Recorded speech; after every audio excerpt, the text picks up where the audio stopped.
हाय नमस्कार ओम साईं राम। आज हम बाबा के साईं सच्चिद के 8वें अध्याय के बारे में विवेचना करेंगे। इसमें बताया गया है कि ये जो संसार है बहुत विचित्र है।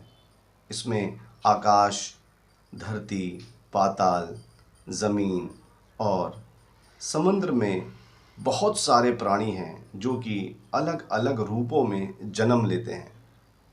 जिनके पुण्य क्रम बहुत प्रबल होते हैं वह स्वर्ग में जाकर समय बिताते हैं, और जब उनके पुण्य ख़त्म हो जाते हैं तो वो निम्न स्तर पर आ जाते हैं और फिर से वह मनुष्य योनि में जन्म लेते हैं ताकि वो मोक्ष को प्राप्त कर सकें।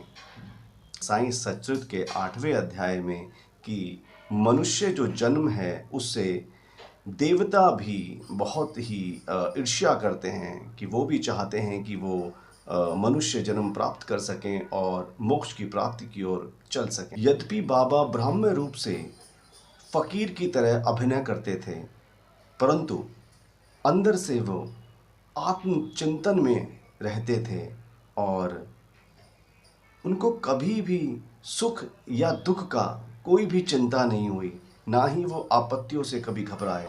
सुखों का उनको कोई आकर्षण ना था। अमीर गरीब सब उनके लिए एक समान थे। जिनकी कृपा से एक भिखारी भी राजा बन जाए, वह शिरडी के घरों में दर दर जाके भिक्षा मांगा करते थे। बाबा घर घर जाकर बोला करते थे, ओ माई एक रोटी का टुकड़ा मिले। बाबा किसको क्या पता था कि बाबा भगवान हैं और उनके दर पर रोटी का टुकड़ा लेने के लिए जो आ रहे हैं वह उनके दुखों को लेकर चले जाएंगे।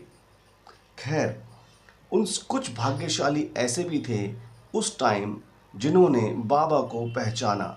उनमें थी बायजा माई। बायजा माई ने बाबा की बहुत सेवा की, क्योंकि जब बाबा विचरण करते थे ऐसे एकांत जगहों पर जा जाकर जहाँ पर उस वक्त बाबा को कोई पहचानता नहीं था, उस वक्त बायजा माई दोपहर में खाना बनाकर जंगलों में जाकर बाबा को ढूंढ के उनके सामने खाना परोसती थी और उन्हें खाने का आग्रह करती थी।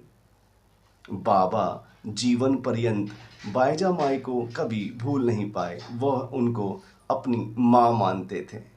यह सभी जानते हैं कि बाबा ने बायजा माँ की सेवा को उनके पुत्र को ज़िंदगी देकर और उनकी ज़िंदगी भर रक्षा करने की गारंटी बायजा माँ को दी थी, और ये वचन बाबा ने पूर्ण किए, क्योंकि सभी जानते हैं कि बाबा ने अपने आखिरी वक्त पर तात्या का जीवन दान देकर खुद प्रस्थान कर गए।